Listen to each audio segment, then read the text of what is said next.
Kilo 50 രൂപയുണ്ടായിരുന്ന പഞ്ചസാരയ്ക്ക് ഇന്ന് 68 രൂപയാണ്. ഇപ്പോൾ പായസത്തിന്റെ കാര്യത്തിൽ തീരുമാനമായി. ശർക്കരയ്ക്ക് 80 രൂപ വരെ ആയിരിക്കുന്നു. മഞ്ഞൾപ്പൊടി, മുളകുപൊടി ഉൾപ്പെടെയുള്ള മസാലപ്പൊടികൾക്കും വില കൂടിയിട്ടുണ്ട്. ഒരാഴ്ച മുൻപ് കിലോ 30 രൂപയുണ്ടായിരുന്ന വലിയ ഉള്ളിക്ക് 50 രൂപയായിട്ടുണ്ട്. ഇഞ്ചിക്കും വെളുത്തുള്ളിക്കുമൊക്കെ 200 രൂപ വരെ എത്തിയിരിക്കുന്നു. വിലക്കയറ്റം നിയന്ത്രിച്ച് വില നല്ല വില തന്നെ. പച്ചക്കറിക്ക് വാങ്ങാൻ പറ്റും. പച്ചക്കറിയൊക്കെ വാങ്ങുകയല്ലാണ്ട് മാർഗ്ഗമില്ലല്ലോ. വിലയൊക്കെ കൂടുതലാണ്. ഇതിലൊക്കെ വില കൂടുതൽ. പയറൊക്കെ നല്ല വിലയാണ്. ഈ പറയുന്ന പോലെയാണ് വില വർധനവ് അല്ലെങ്കിൽ വിലയുടെ കണക്കുകൾ പരിശോധിക്കുകയാണെങ്കിൽ പ്രധാനമായും പലചരക്ക് വസ്തുക്കളിൽ പഞ്ചസാരയ്ക്കാണ് വില വർദ്ധിച്ചിട്ടുള്ളത്. അത് 68 രൂപയായിട്ടുണ്ട്. പച്ചക്കറിയിൽ വലിയുള്ളിക്ക് ഈ പറയുന്ന പോലെ 50 രൂപയിലേക്ക് എത്തിയിട്ടുണ്ട്. നോക്കാം. ഏതായാലും പച്ചക്കറി അത്യാവശ്യം വില കൂടിയിട്ടുണ്ട്. പഞ്ചസാരയ്ക്കും ശർക്കരയ്ക്കും ഉൾപ്പെടെ വില കൂടിയിട്ടുണ്ട്.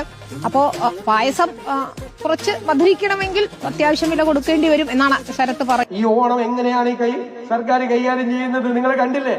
വിലക്കയറ്റം നിയന്ത്രിച്ച്